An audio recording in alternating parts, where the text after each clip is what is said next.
we now bring you the latest updates in terms of what's happening in the world of football. Of course, tonight is a big one. It is the third place playoff out in the Africa Cup of Nations. But further afield, there is still Premier League action taking place.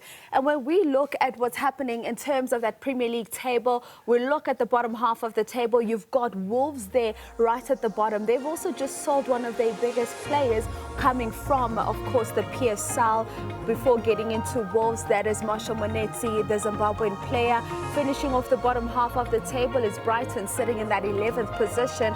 But this is where it gets exciting. Top of the table when you look at Arsenal, Manchester City, as well as Aston Villa still occupying 1, 2 and 3. In fourth place, you've got a Liverpool team that's currently on 35 points. Quite a number of points adrift from the top of the table, Arsenal.